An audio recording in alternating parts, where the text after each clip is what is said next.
নমস্কার সবাইকে সবাইকে অনেক অনেক ওয়েলকাম খোঁজ মিররে। আশা করছি সবাই ভালো আছো, সুস্থ আছো। আজ যে ঘটনাটা তোমাদের সাথে শেয়ার করব সেটা আমাদের পাশের বাড়ির ঘটনা, কিন্তু ঘটনাটা এতটাই মর্মান্তিক এবং পরের পরিণতিও কি হয়েছিল সেটা আমরা সবাই জানি। আশা করছি ঘটনাটা তোমাদের বেশ ভালো লাগবে। ভালো লাগলে লাইক করে কমেন্ট করে দিও এবং চ্যানেলটাকে সাবস্ক্রাইব করে দিও। আমার 300 সাবস্ক্রাইবার হতে আর জাস্ট কিছু সাবস্ক্রাইবারের প্রয়োজন, তো তাড়াতাড়ি করে তোমরা সাবস্ক্রাইব করে দিও। তার বেশি কথা না বাড়িয়ে ওয়ান্স অ্যাগেইন সকলকে অনেক অনেক ওয়েলকাম কোচবিহারে। সালটা সঠিক বলতে পারবো না, কিন্তু 2009 থেকে 2010-এর মধ্যেকার ঘটনা হবে। পাশের পাড়াতে খুব ধুমধাম করে একটি বিয়ে হচ্ছিল। মেয়েটির বাড়ি ছিল ডাঙ্গাপাড়া, এটি মুর্শিদাবাদেরই একটি গ্রাম। মেয়েটি দেখতে বেশ সুন্দর ছিল।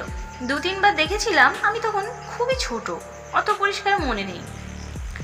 1 বছর পরেই মকর সংক্রান্তির পরের দিন সকালবেলা ঘুম থেকে উঠে শুনলাম অমুকের বৌমা নাকি গায়ে আগুন দিয়েছে। সবার মুখে মুখে ওই একই কথা।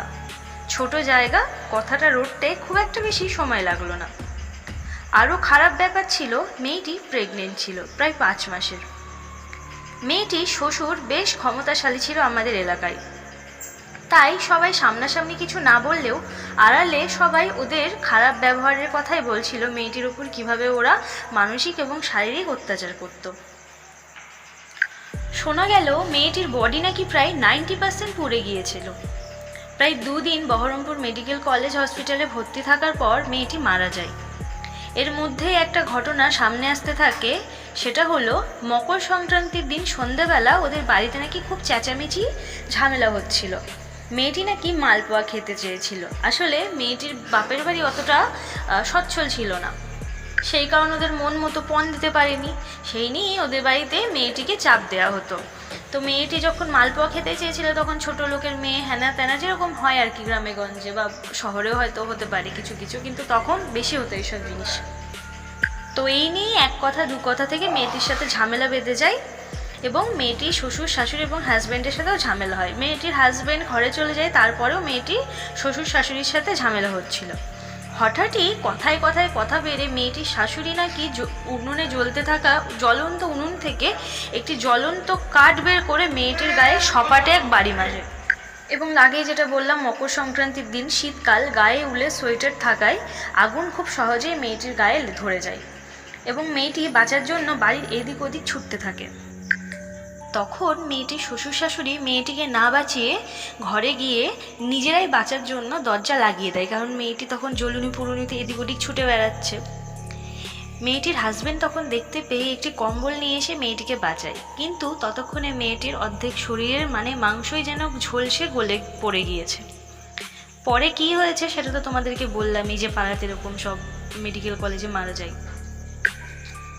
এই মর্মান্তিক ঘটনার পরেই ওদের বাড়িতে কি হয়েছে সেটা তোমাদের সাথে শেয়ার করব। কিন্তু মেয়েটি মারা যাওয়ারও 1-2 মাস পরেও কিন্তু ওদেরকে, শ্বশুরবাড়ির লোককে, পুলিশ প্রশাসন কিছুই করতে পারেনি। আগে যেটা বললাম, মেয়েটির বাপের বাড়ির আর্থিক অবস্থা অতটা ভালো ছিল না। যাই হোক, ওদেরকে লোকে কি বুঝিয়েছে, অনেক টাকা পয়সা লাগে, কেস কামারি করলে, এরকম অনেক কিছু বলেছে। সব কিছু জানার পরে তো ওরা কোনো কেস কাচারি বা পুলিশ টুলিশের দিকে কোনো রকম যায়নি। মেয়ে মারা গেছে, চুকে গেছে ল্যাটায়, এরকম ভেবে জিনিসটাকে আর কি চেপে দিয়েছে। তো এবার কি ঘটনা ওদের বাড়িতে ঘটেছে সেটা বলি। একদিন সকালবেলা মেয়েটির শাশুড়ি ছাদে ধান শুকোচ্ছে, চাষি বাড়ি। হঠাৎ করেই ওনার পিছনে খুব গরম লাগতে থাকে। রোদের গরম না, এটা একটু বেশি গরম। উনি কিছু বুঝে ওঠার আগেই হঠাৎ কেউ পিছন থেকে ঠেলে ধানের মধ্যে ফেলে দেয় এবং মুখটাকে ধানের সাথে ঘষে দেয়। পরে ওনাকে অজ্ঞান অবস্থায় ছাদে পাওয়া যায়। এরকমই একদিন মেয়েটির শাশুড়ি উঠোনে বসে রান্না করছে। উনুনে হঠাৎ করে একটা কালো ধোঁয়ার মতো বের হলো, একটি নারী অবয়বের সৃষ্টি হলো। হঠাৎ করেই উনুন এবং উনুনের ওপর বসানো কড়াই দুটোই একসাথে ফেটে যায় এবং চারপাশে ছিটিয়ে পড়ে। মেয়েটির শাশুড়িরও ওই ঘটনায় গায়ে গরম তরকারি ও আগুন ছিটকে পড়ে অনেকটাই পুড়ে যায়। এই ঘটনার ক্ষেত্রে ওরা এতটাই ঘাবড়ে যায় যে প্রায় 2 মাস ওরা ওই বাড়িতে ছিল না। আর কতদিনই বা নিজের বাড়ি ছেড়ে কাজ কামারি চাষবাস ছেড়ে অন্য জায়গায় থাকবে। মোটামুটি 2 মাস ছিল না ওরা। 2 মাস পরে আবার বাড়িতে ফিরে আসে। তখন ভেবেছিল হয়তো সব আবার ঠিক হয়ে যাবে। তখন একদিন মেয়েটির শাশুড়ি আবার সেই সেম জায়গায় বসে উনুনে রান্না করছে।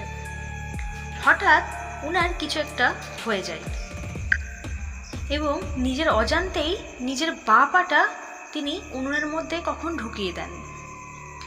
উনুন দাউ দাউ করে জ্বলতে থাকছে। জাস্ট একবার ভাবুন তো, আমাদের সামান্য কোথাও পুড়ে গেলে বা ফোসকা লাগলেই আমাদের কত জ্বালা যন্ত্রণা করে। তাহলে একটা সজ্ঞান মানুষ যার পুরো জ্ঞান আছে, সে কি করে নিজের পা বা হাত উনুনের মধ্যে ঢুকিয়ে দিয়ে পুড়িয়ে ফেলতে পারে? একটা সাধারণ মানুষের পক্ষে এটা করা সত্যিই একদমই সম্ভব নয়। এই ঘটনাটা পাশের বাড়ির একজন প্রতিবেশী দেখে ফেলে এবং দেখে চেঁচামেচি শুরু করে দেয়।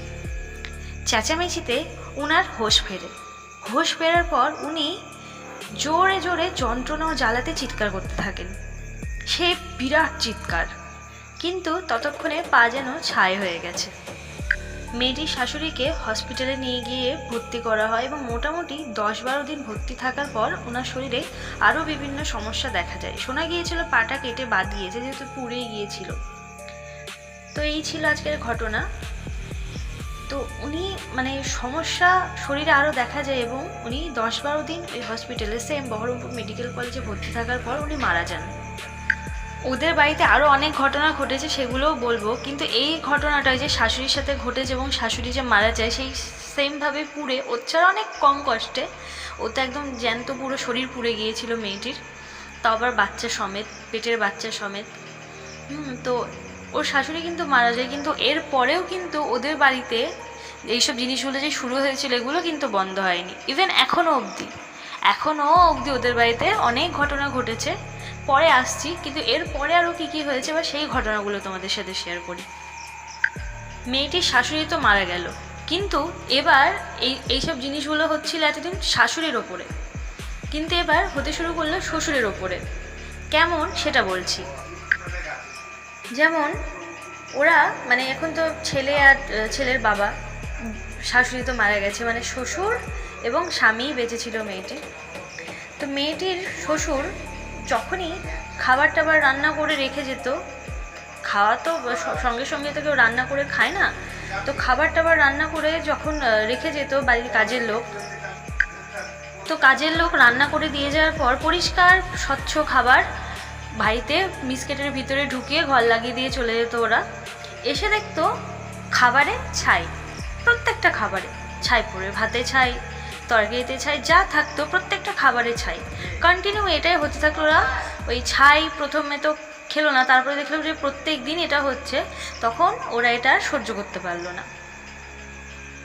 ওরা ভাবতে লাগলো বদমাইশি করে কেউ হয়তো রান্নাঘরে ঢুকে এই জিনিসটা করতে থাকছে, কিন্তু ওরা একবারও এটা ভাবলো না যে রান্নাঘরের দরজা বন্ধ কেউ যদি ঢোকেও তাহলে হয় কিছু ভেঙে বা তালা ভেঙে কোনোভাবে ঢুকতে হবে, দেয়াল ভেদ করে তো কেউ ঢুকে পড়তে পারবে না এবং খাবারে সে ছাই দিয়ে যেতে পারবে না। তো ওরা তারপর থেকে কি করতে লাগলো, রান্নার লোক যে ছিল তাকে বলতে লাগলো যে সঙ্গে সঙ্গে খাবার দিয়ে দিতে, একটু পরে আসতে এবং সঙ্গে সঙ্গে খাবার দিতে। তো কাজের লোক ওদের কথা মতো তাই করলো, সঙ্গে সঙ্গে রান্না করে সঙ্গে সঙ্গেই বাপ বেটাকে খেতে দিল। কিন্তু কি খেতে বসে আবার সেম, এবার ভাত ভেঙেই ছাই, ছাই যেন ওদের পিছন ছাড়ছে না। ওদের সাথে তেমন কিছু হতো না, কিন্তু এই ছাইটা পিছন ছাড়ছে না। এবার একটা জিনিস ভাবো, কন্টিনিউ তোমার খাবারে তুমি এরকম যদি কিছু পাও প্রত্যেক দিন, তাহলে তোমার কেমন বিরক্ত লাগবে। কেউ চাচ্ছেই না যে ওরা খাবার খাক, ওদেরকে খাবার না খাওয়ার কষ্টটা ওদেরকে বোঝাতে চাচ্ছে। তখন ওরা বুঝতে পারলো হ্যাঁ কিছু তো আছে বাড়িতে যেটা ওদের সাথে এরকম করছে। ওরা এবার ভেবেই নিয়েছিল বাড়ি বিক্রি করবে, কিন্তু খরিদ্দার পাচ্ছিল না। কারণ এটা ছিল, কারণ যে বাড়িতে ভূত আছে এরকম কোনো কথা বলে না, বাড়িতে এরকম একটা কোনো সুসাইড বা এরকম কোনো কেস থাকলে তোমরা জানো যে বাড়ি বিক্রি করতে কতটা অসুবিধা হয়। খুব কম দামে ওরা বাড়ি বিক্রি করে দিতে চাচ্ছিলো, কিন্তু বাড়ি বিক্রি করতে পারেনি। ইভেন এখনও অবধি ওরা বাড়ি বিক্রি করতে পারেনি, সেই কবেকার কথা এখনও অবধি। তাছাড়াও স্ত্রী মারা গেছে বলে যে ছেলেটা বিয়ে করতে চায়নি তা না, এরকম হওয়ার 1-1.5 বছরের মাথা থেকেই ছেলের বাবা মানে মেয়েটির শ্বশুর ছেলেটির জন্য আবার মেয়ে দেখতে শুরু করে, কিন্তু প্রত্যেকবার কোনো না কোনো কারণে বিয়ে ভেঙে যায়। কোনো না কোনো কারণ, কিছুতেই বিয়ে ঠিক করতে পারে না। এই হয়তো মেয়ে দেখতে গেল, প্রত্যেকবার বিয়ে ভেঙে যাচ্ছে বলে এবার ভেবেছে মেয়ে পছন্দ হলে একেবারে বিয়ে করে নিয়ে চলে আসবে। হ্যাঁ, সব ঠিকঠাক হয়ে গেছে, কথাবার্তা ফাইনাল, হঠাৎ করেই যে মেয়েটি সে হয়তো অসুস্থ হয়ে পড়লো, বমি আরও যা যা আর কি, জ্বর, এরকম হঠাৎ করে এরকম প্রচুর ঘটনা ওদের সাথে ঘটেছে। পরে অনেক রকম পুজো আছে, অনেক কিছু করে এই 2022 সালে ছেলেটির আবার বিয়ে হতে পারে। এরপরে ওই বিয়ে হওয়ার পরে ওদের বাড়িতে অনেক ঘটনা ঘটেছে। তোমরা যদি এর পার্ট 2 চাও তো আমাকে কমেন্ট করে জানিও, এরপরে কী কী ঘটনা ঘটেছে আমি তোমার সাথে সেগুলো শেয়ার করব। সেই ঘটনার পর থেকে ওরা যাই করতে গেছে, মোটামুটি বাড়ি বিক্রি করতে যাওয়া এখন অবধি পারিনি, বিয়ে দিতে চেয়েছিল 10-12 বছর কোনোরকমভাবে বিয়ে দিতে পারেনি। আরও তো মানে কি অবস্থা ছিল ওদের আর্থিক অবস্থা, সেই অবস্থা এখন কোথায় চলে গেছে। হ্যাঁ, শুধু জাস্ট ওই বাড়িটাই আছে, জমি জমা সব বিক্রি হয়ে গেছে। মানে যার ভুলে ঘটনাটা ঘটলো সে তো মরলই, সাথে পুরো পরিবারকে যেন একটা অভিশাপ দিয়ে চলে গেল, ওই বাড়িটাকে অবধি। তো এই ছিল আজকের ঘটনা, আশা করছি তোমাদের ভালো লাগবে। যদি ভালো লাগে তো ভিডিওটা লাইক করে দিও এবং কমেন্ট করে জানিও কেমন লাগলো, এবং অবশ্যই সাবস্ক্রাইব করে দিও। আর তোমরা কেমন ঘটনা শুনতে চাও সেটাও আমাকে বলো। আর তোমরা যদি আমাকে ঘটনা পাঠাতে চাও তো ভিডিওটার ডেসক্রিপশানে আমি সব ডিটেলস দিয়ে দেবো, তোমরা আমাকে মেল করে ঘটনা পাঠাতে পারো। তো আজকের মতো এখানেই, দেখা হবে আবার নেক্সট কোনো ভিডিও।